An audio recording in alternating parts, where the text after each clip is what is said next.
العالمين والصلاة والسلام على أشرف الأنبياء والمرسلين اما بعد. ہم مسجد کے آداب پڑھ رہے تھے، اس میں سے مسجد کے آداب میں سے ایک ادب یہ بھی ہے کہ جب ہم اللہ تعالیٰ کے گھر میں آئیں تو اپنی آوازوں کو اونچا نہیں کرنا چاہیے، حتیٰ کہ رسول اکرم صلی اللہ علیہ وآلہ وسلم اعتکاف کی حالت میں تھے تو کسی صحابی رسول کی قرآن پڑھنے کی آواز آئی، آواز اونچی تھی، تو آپ صلی اللہ علیہ وآلہ وسلم نے اس صحابی کو منع کیا کہ یہ اللہ تعالیٰ کا گھر ہے، یہاں پر ہر انسان اپنے رب سے باتیں کرتا ہے، سرگوشی کرتا ہے، اپنی خلوتیں جلوتیں اپنے رب کے سامنے رکھتا ہے، وہ اللہ تعالیٰ سے مناجات کرتا ہے، تو تم کسی دوسرے مسلمان کو اذیت نہ پہنچاؤ۔ جب ہم اپنی آوازوں کو اونچا کریں گے تو دوسرے مسلمانوں کی عبادتوں میں خلل پیدا ہوگا،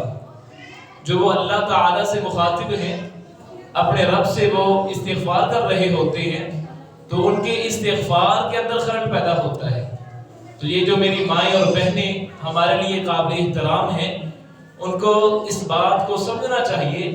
کہ یہ جو گھر ہے یہ عام گھر نہیں، یہ رب العالمین کا گھر ہے۔ اگر کوئی عورت اپنے گھر کے اندر معاذ اللہ ڈرامہ دیکھ رہی ہو تو اپنے گھر والوں کو کسی کو بولنے نہیں دیتی، تو یہاں پر جب اللہ تعالیٰ کا گھر ہے، یہاں پر اللہ تعالیٰ کا ذکر کیا جاتا ہے، لوگ رب تعالیٰ کے گھر میں آ کر نماز پڑھتے ہیں، تو میری ماں اور بہنوں سے عاجزانہ مؤدبانہ مخلصانہ گزارش ہے کہ آپ خاموشی اختیار کریں، یہ رب تعالیٰ کا گھر ہے۔ اور اسی طرح مسجد کے آداب میں سے یہ بھی ادب ہے، حضرت انس رضی اللہ تعالیٰ عنہ فرماتے ہیں کہ آپ صلی اللہ علیہ وسلم نے فرمایا، جب تم مسجد کے اندر داخل ہو تو اپنا دایاں پاؤں رکھا کرو، اور جب باہر نکلو تو بایاں پاؤں، پہلے اپنی مسجد سے جب نکلو تو بایاں پاؤں داخل کر کے بایاں پاؤں نکال کر نکلو۔ اسی طرح آپ صلی اللہ علیہ وسلم نے دعا کے بارے میں بتلایا، فرمایا اللہم افتح لی ابواب رحمتک،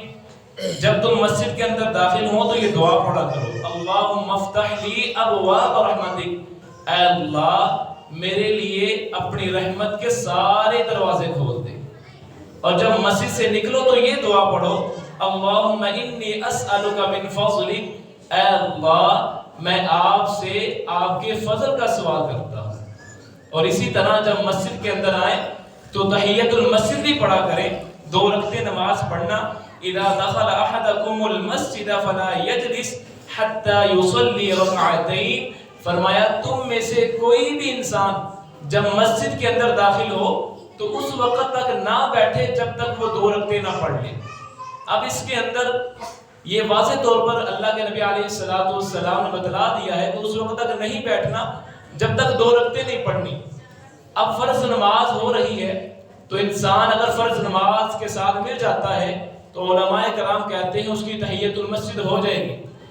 یا نماز میں ابھی وقت باقی ہے تو وہ سنتیں پڑھتا ہے 2، تو اس کی سنتیں ہی تحیت المسجد ہو جائیں گی۔ یا وہ انسان جو صرف مسجد میں بیٹھنے کے لیے آتا ہے، فرض نماز پڑھنے کے لیے نہیں آتا، یا فرض نماز کا بھی وقت نہیں ہوا، تو اس پر یہ لازم ہے کہ وہ اس وقت تک مسجد میں نہ بیٹھے جب تک کہ وہ 2 رکعتیں تحیت المسجد کی پڑھ نہ لے۔ اب جمعہ ہو رہا ہوتا ہے تو اس بارے میں بھی روایت آتی ہے کہ آپ صلی اللہ علیہ وآلہ وسلم جمعہ ارشاد فرما رہے تھے، خطبہ دے رہے تھے، تو ایک ساتھی آتے ہیں، بیٹھ جاتے ہیں، تو آپ صلی اللہ علیہ وسلم نے پوچھا کیا آپ نے 2 رکعتیں پڑھی ہیں؟ تو انہوں نے کہا نہیں، تو آپ صلی اللہ علیہ وسلم نے فرمایا کھڑے ہو جاؤ اور 2 رکعتیں پڑھو۔ اگر امام خطبہ دے رہا ہو اور آپ خطبے کے درمیان میں بھی آتے ہیں تو آپ کو 2 رکعتیں پڑھنی چاہیے، 2 رکعتیں پڑھ کر بیٹھنا چاہیے۔ یہ مسجد کے آداب میں سے ایک ادب ہے۔ اللہ تعالی ہم سب کو مسجد کے آداب پر عمل کرنے کی بھی توفیق عطا فرمائے۔ وآخر دعوانا الحمد للہ رب العالمین۔